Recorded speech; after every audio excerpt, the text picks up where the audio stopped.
Welcome back to the Investor Motivation Podcast. You are here today with Amy and Robert. G'day everyone. Welcome back. Hope everyone's excited to hear us today. If you've clicked on the podcast, you know we are talking about investing for minors. So minors are under 18-year-olds. Cool. It's a difficult space. It's been a real pain over the years to be able to do this without a whole heap of tax implications and administration nightmare, but we have some solutions, which are pretty cool. There are actually some really awesome ways to be able to invest for children or those under 18 if you're a grandparent or a parent or anybody.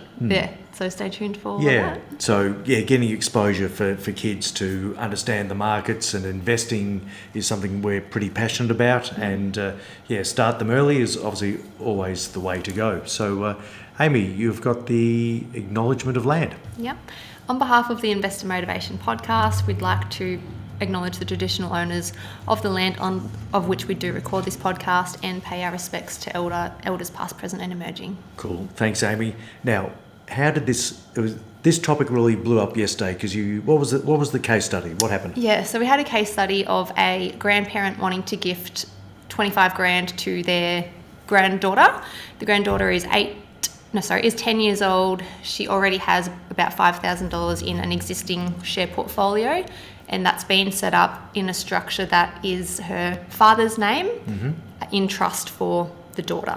Because as under 18-year-olds, you aren't able to set up accounts in your own name. Yep, and that's one of the big pains in the arses that we've struggled with over the time. So in terms of, you set up the account with CommSec or whoever. Yeah, whatever brokerage broker it is. So you have the parent or the grandparent, the account designation is the child. When you're then liaising with the share registries about the ownership, what's happening there? What do we do? So you want to ideally list the child's tax file number, so you've got to apply for that. Get the tax file number, load that as the beneficial owner of that shareholding, as well as have their bank account, so a bank account either in the child's name directly or in the same trust, so parent for child. Right, And all dividends go into that bank account. The reason for that is upon time of sale or transfer to purely the child's name, so when the child turns 18, you want to get rid of the parent's name on that shareholding, so it's just in the child's name. If along the way the tax file number of the child and the bank account of the child have been loaded, it'll be transferred to them tax-free. So no capital gains tax. Fantastic. Whereas, and what most people do, they'll buy parent's name, account designation for in trust the child, but then they just load in their own tax file number because it's easy. And you don't need to go and get one for the kids, and so might as well put in my own bank account. And if the parent is receiving that income, then you've got an issue. The ATO will deem them as the beneficial owner because, of course, they've been receiving the dividends and the benefits of that shareholding over the time. Very good. And, of course, when you're doing this for a child that might be a newborn, we're talking about 20 years before it might be transferred from the parent or grandparent's name into the kid's name. And so the capital gains can be quite large. So there's a solution.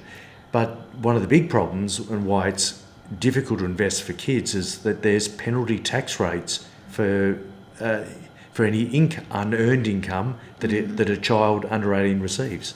For a child, it's not the same as our adult tax rates. It's from $0 to $416 tax-free, but anything over $416 is taxed at 66%. Great, and that's up to $13,007.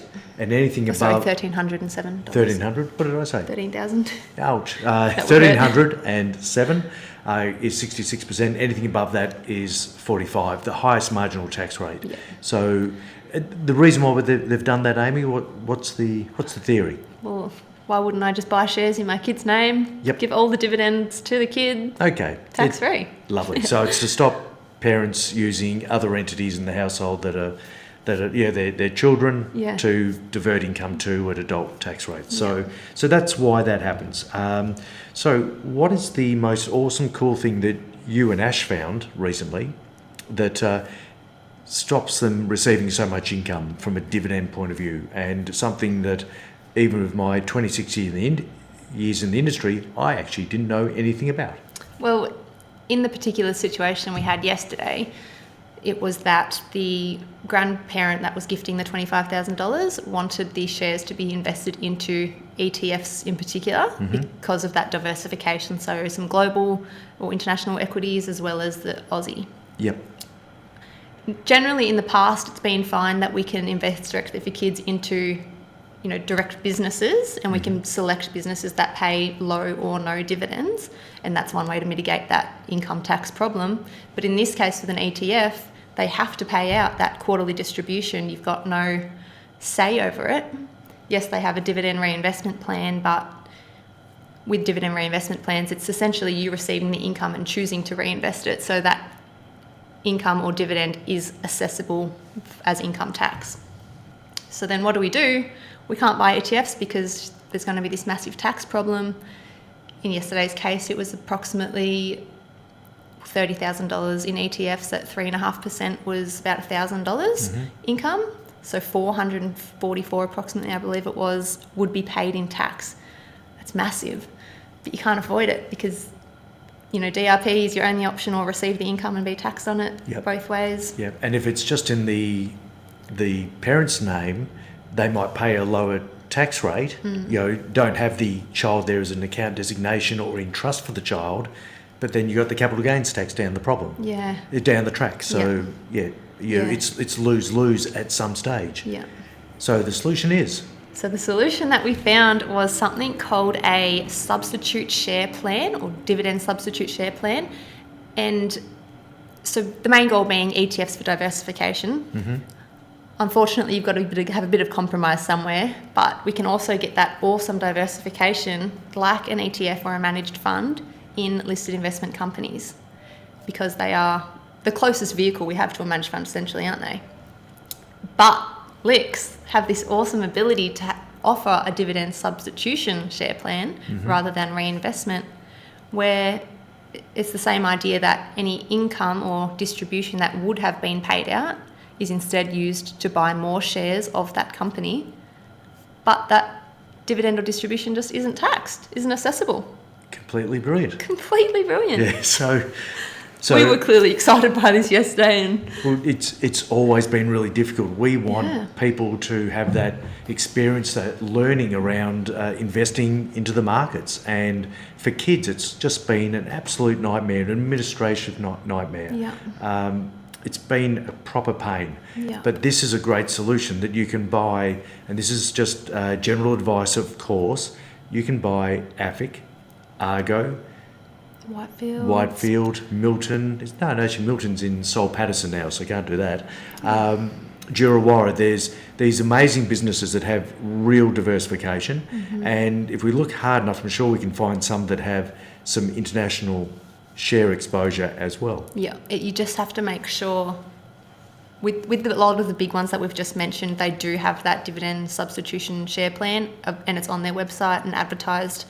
But some of the little ones, it is a ruling that the company has to make to the ATO to be allowed to offer that. So just make sure that those little ones have done that step and have that offered. Dividend, they have to offer you the dividend substitution plan. Yes. Dividend reinvestment plan doesn't cut it. Dividend reinvestment plan, that is still taxable income. Yeah. Yes, you don't receive the money, you receive shares, but it doesn't cut it. No. Dividend substitution. Yeah.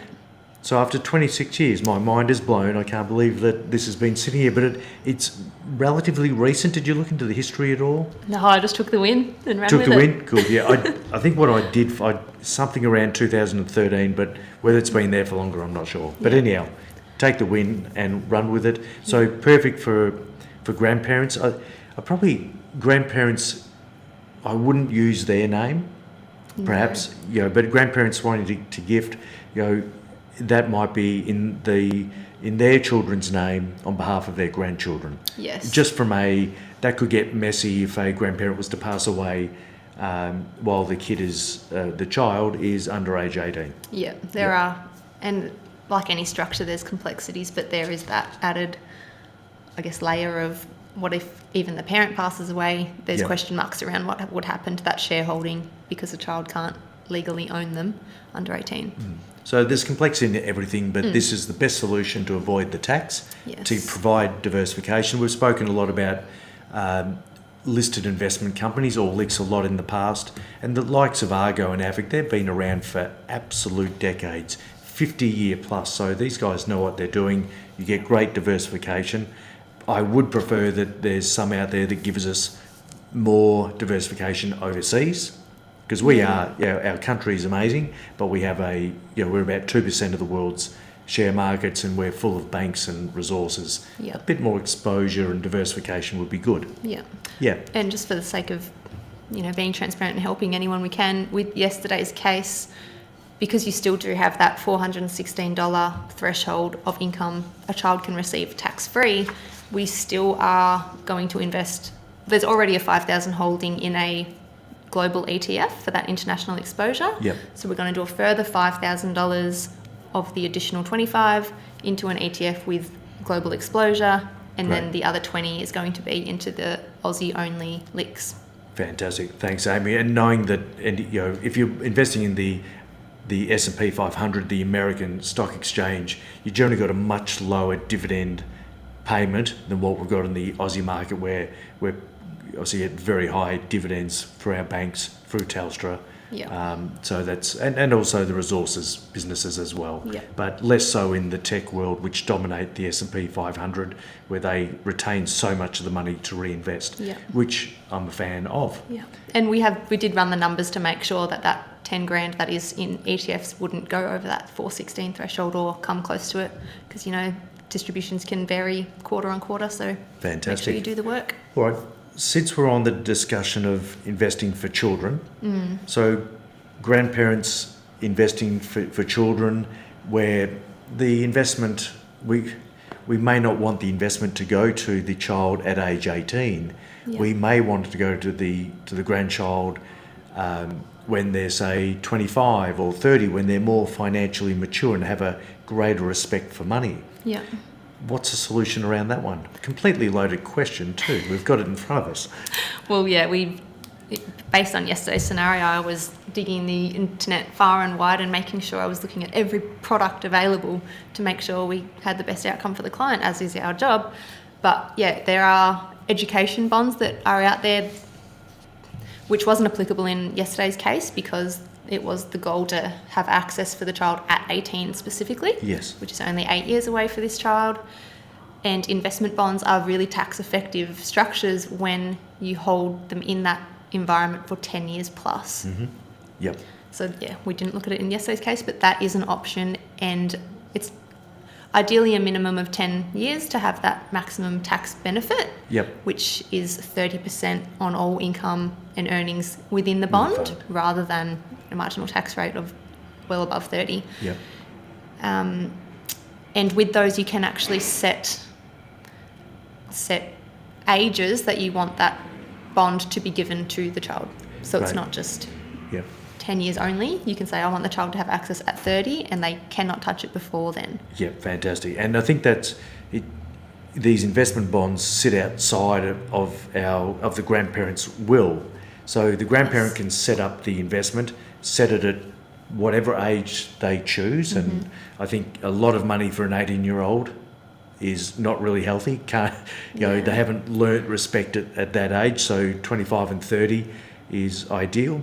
Mm-hmm. And so if the grandparent passed away during that time, it's not part of their estate. No. So it's nice and tidy, yes. and it's still there until that time where hopefully they are more financially mature savvy. And respectful of the money, of the gift they're about to receive. Yeah, we have used it in the past for clients that have multiple children, and some of them may have bad financial habits or are completely dismembered from the family. I guess they don't talk to their child, but they want to see their grandchildren. Dismember's a hard word, isn't it?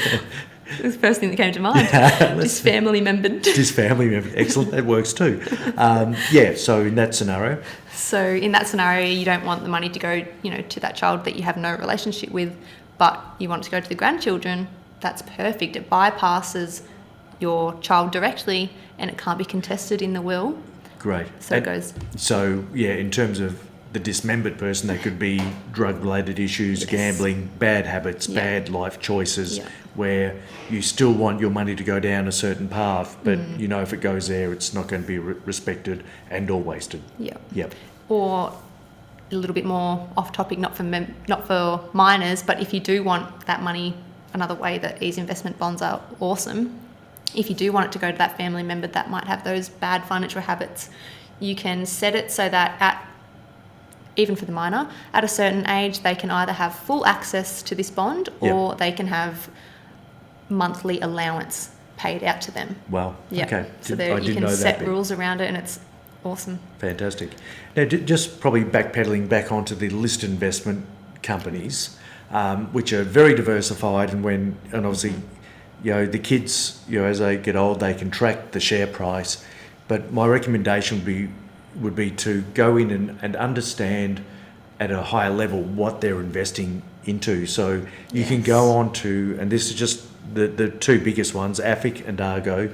You can go to the website and you can physically see what they own. Yeah. And all of a sudden that gives them that exposure to those particular businesses and makes it more real. So ETFs and managed funds and the listed investment companies are all great for diversification. But sometimes when you own a balanced fund, it's just not that bloody exciting. Yeah, it's not engaging, is it? So go through it, look through and see what the bigger holdings are, Yeah. and then teach them about, hey, with that one share in AFIC or Argo or Durawarra or whichever it is, that you get all these different businesses. Yeah. Hey, you get a little bit of Wesfarmers, and Yep. you go to Bunnings, and hey, you're actually owning a little bit of this store. It Cool. just really sparks kids' interests, and Yeah. hopefully, gives them a good start to investment, and then they can build that well into the future. Start to relate the ownership back to businesses. And I think Yeah. that's the bit that we all talk about, all these products, shares, stock, all this terminology, but at the end of the day, we're investing into businesses, and that's the key point that Yeah. I think younger people need to understand. Well, not younger people, investors need to understand. Yeah. We're investing into businesses, and if we give them enough time, they will grow because people love working in them and doing good stuff. 100%. Cool. Any other areas, or is that probably it? I probably might be worthwhile touching on testamentary trusts if you would like to do that. Yeah, big one. So a testamentary trust is I suppose it is a trust that is written into a will. So in my will, I've got my will is set up, and within it there's testamentary provision that my children, the assets that the beneficiaries, what they receive from my estate, they can choose to set up their own. So 4 children set up their own testamentary trust each, and then my assets that they receive, once I'm done with them, will go into that trust. And that there's a number of reasons why you do that. One, it's got to be a reasonable amount of money to warrant that, and it provides them protection from litigation and bankruptcy. I heard a client mention that it may save them from a future divorce, but I think that's quite a grey area. Yeah. Seek advice on that. That is definitely not a black and white one. That would be very grey. Yeah. But litigation and bankruptcy, and it allows them down the track to distribute any income from the testamentary trust to minors under age 18 at adult tax rates. Yeah. So there's lots of benefits there. Yeah. But by the time my children get to set up a testamentary trust, when I'm done, my grandchildren, future grandchildren, or have none at the moment, might be 18 plus already. So for me, it's probably more exciting that I know that the money's corralled and it's protected from litigation or bankruptcy. Yeah. That's if you are doing it for the sole purpose of under 18-year-olds receiving some sort of benefit, it is very forward future planning. Correct. And it might even be great-grandchildren that receive the income, possibly. But where it's appropriate, if you've got, if there's 3 children in a family and they're all going to share $600,000, I don't think it's appropriate. They would all take their $200,000, pay down debt, build up their supers. Yep, be on their merry way. But if it's 3 children and they're sharing in, $3 million, Yep. and they get $1 million each, well, that's where it might become appropriate. Yeah. Even there, you might say, well, we pay down our debt of 300 grand and the rest we get into superannuation over time. In that scenario, they would elect not to set up the testamentary trust. Yeah. But that's the beauty of it. You can have it written to your wills, go and see your solicitor, Yeah. and it's only an option. They don't have to do it. Yeah. So you'd be mad not to. It costs a little bit extra to do that for your will, but for those that have got a certain amount of wealth, and as I said, that could be one child inheriting 2 mil. Give them the option. Yeah, especially if that one child is in, a professional career that they are at risk of that litigation or bankruptcy. Yep. If they're highly suable, they're running a business, they're a doctor, Yeah. that's the spot where you want it. Yeah. Fantastic. Great idea. Thank you, Amy. No worries. Thank you. Awesome. Thanks very much for listening. And if you've got any questions or any topics you'd like us to cover, we are more than happy to do so. Yeah. Please hit up Amy on TikTok and Instagram. What's your handle? Is the handle the right word? It is. Well done. Oh, geez. And It's getting there, everybody. Which is? The Wealth Diaries with full stops instead of spaces. Lovely, thank you. Obviously, our YouTube channel, which some of you may be watching this on, there is over 625 videos there, all personal finance or educatedly based. We've got TikTok for myself as well, and that's What's your handle? Rob Gowdy something. Perfect. Yeah, so Rob Gowdy, financial advisor. I'm not even sure. Yeah, Rob Gowdy with a space. Do you need to know exactly the details? No, you'll find you. No, boring. Let's move on. So thank you very much for listening. And if you've got a topic, let us know. Cheers. Till next time, everybody. See ya. Bye.